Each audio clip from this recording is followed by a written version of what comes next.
အားလုံးပဲမင်္ဂလာပါ Brain Training Channel ကကြိုဆိုပါရစေ။ဒီနေ့ပြောပြမယ့်အကြောင်းအရာကတော့ကြွက်ရန်ဒီတဆင်ကူးစက်တတ်တဲ့ Hunter Virus အကြောင်းပဲဖြစ်ပါတယ်။ကြွက်တွေကယောဂဘုံမွားတွေကိုသေဆောင်လာတဲ့အတွက်သူတို့နဲ့ထိတွေ့မိရင်ဖြစ်စေသူတို့ရဲ့အညစ်အကြေးတွေကတဆင်ဖြစ်စေလူတွေကိုယောဂကူးစက်စေနိုင်ပါတယ်။ကြွက်ရန်ဒီတဆင်အဓိကကူးစက်တတ်တဲ့ယောဂတွေကတော့ Leptospirosis ယောဂ Plague ယောဂနဲ့ Hunter Virus နဲ့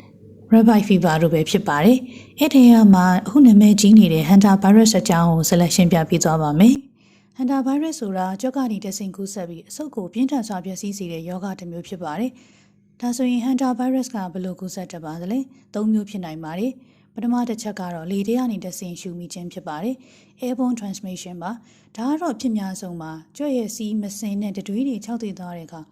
အမုံမွားလေးအဖြစ်လေထဲမှာပြန့်နှံ့နေတတ်ပါတယ်။အဲ့ဒီဖုံမှုတွေပါဝင်တဲ့လေကိုရှူမိတဲ့အခါ virus ကအဆုတ်ထဲတန်းရောက်သွားနိုင်ပါတယ်။ဒုတိယတစ်ချက်ကတော့တိုက်ရိုက်ထိတွေ့ခြင်း direct contact ဖြစ်ပါတယ်။ virus ပိုးရှိနေတဲ့ကြွက်ညစ်ကြေးတွေကိုလက်နဲ့ကင်တွယ်မိပြီးနောက်အဲ့ဒီလက်နဲ့ပါးစပ်နှာခေါင်းဒါမှမဟုတ်မျက်စိကိုပို့မိတဲ့အခါကူးစက်နိုင်ပါတယ်။တတိယတစ်ချက်ကတော့ကိုက်ခံရခြင်းဖြစ်ပါတယ်။ပိုးရှိတဲ့ကြွက်ကလူကိုကိုက်လိုက်တဲ့အခါတတွေးရနေတဆင်ကူးစက်နိုင်ပါတယ်။ဒါပေမဲ့အဲ့ဒါကတော့ဖြစ်နေပါတယ်။ Hunter Virus ရဲ့ယောဂလက္ခဏာတွေကတော့ virus ပိုးခန္ဓာကိုယ်ထဲဝင်ရောက်ပြီးတစ်ပတ်ကနေ၈ပတ်အတွင်းလက္ခဏာစပြလေးရှိပါတယ်။အစောပိုင်းလက္ခဏာများအနေနဲ့ကတော့အဖျားတက်တာချမ်းတုံတာကြွက်သားတွေပြင်းထန်စွာနာကျင်တာမောပန်းနှွနေတာနဲ့ခေါင်းကိုက်တာတွေမူဝေတာတွေဖြစ်နိုင်ပါတယ်။အစောပိုင်းလက္ခဏာပြပြီး၄ရက်ကနေ10ရက်ခန့်ကြာမှာအဆုတ်ပိုင်းဆိုင်ရာပြဿနာတွေစတင်ဝင်ရောက်လာပါတယ်။ဒါကတော့အသက်အန္တရာယ်ရှိတဲ့ဆင်းဖြစ်ပါတယ်။တက်ရှူအားခက်ခဲလာတာတွေဖြစ်လာနိုင်ပါတယ်။အဆုတ်ထဲမှာအရည်တွေပြည့်လာတဲ့အတွက်တက်ရှူရတာရမ်းမောလာပြီးအောက်ဆီဂျင်ပြတ်လက်လာနိုင်ပါတယ်။ပြင်းထန်စွာချောင်းဆိုးခြင်းနဲ့ရင်ဘတ်ထဲမှာတင်းတင်းကြပ်ကြပ်ဖြစ်နေတာတွေသွေးဖိအားကျဆင်းတာတွေအထိဖြစ်လာနိုင်ပါတယ်။ဒါဆိုရင်ဘယ်ချိန်မှဆရာဝန်နဲ့ပြသသင့်ပါသလဲ။ကြွက်ပေါ်တဲ့နေရာမှာနေထိုင်သူဒါမှမဟုတ်တန်ရှင်းလုပ်ဘူးသူတွေအနေနဲ့ဖျားနာတာတွေတက်ရှူချက်ချင်းတွေတွဲဖြစ်လာမယ်ဆိုရင်နီးစပ်ရာဆေးရုံဆေးခန်းတို့ချက်ချင်းသွားပြီးတော့ဆေးကုသမှုခံယူသင့်ပါတယ်။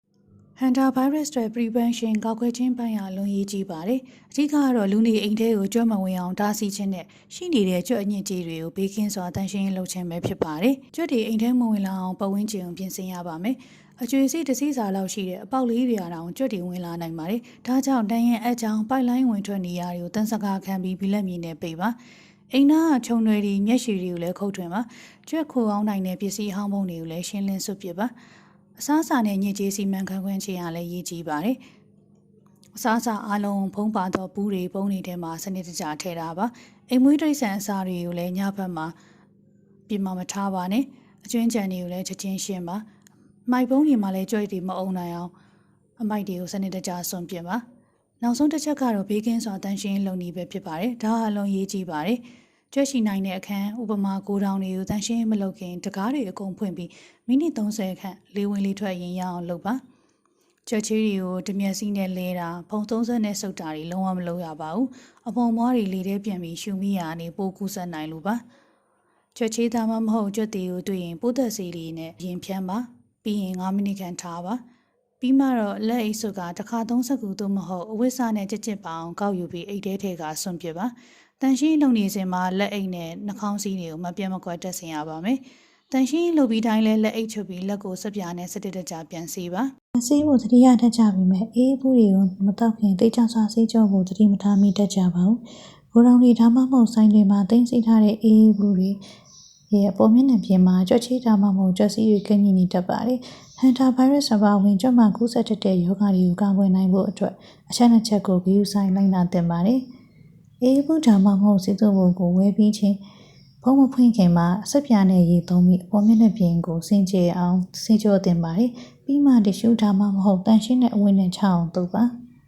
နောက်တစ်ချက်ကတော့ပိုက်ကိုအသုံးပြုခြင်းဖြစ်ပါတယ်ဘူးကိုပါးစပ်နဲ့တိုက်ထိတွေ့ပြီးတောက်တာထက်တန်ရှင်းတဲ့ပိုက်ကိုအသုံးပြုပြီးတောက်တာကပိုပြီးစိတ်ချရပါတယ်ပိုက်ကိုလည်းအိမ်နဲ့သေးချာစာထုတ်ပိုးထားတဲ့အသစ်ကိုသာသုံးဆွဲတင်ပါတယ်အခုပြောပြသွားတဲ့အကြောင်းအရာတွေကတော့ Hunter Virus ဘယ်လိုကူးစက်တတ်တယ်လဲယောဂလက္ခဏာများနဲ့ဘယ်လိုကာကွယ်ရမလဲဆိုတဲ့အကြောင်းအရာတွေပဲဖြစ်ပါတယ်ဗီဒီယိုရဲ့နောက်ဆုံးပိုင်းအနေနဲ့ဆောင်းပုံးလေးနှစ်ခုနဲ့ဆုံးသက်လိုက်ပါတယ်ဆောင်းပုံးလေးကတော့ကြွက်ညစ်ကြေးမြင်ရင်ရှောင်းဖုံမထအောင်တတိဆောင်တက်ရှူချက်ပြီးဖျားနာက Hunter Virus တတိယဆိုတဲ့ဆောင်းပုံးလေးတွေပဲဖြစ်ပါတယ်ဗီဒီယိုဆုံးထိကြည့်ပြီးတဲ့အတွက်အားလုံးကျေးဇူးတင်ပါတယ်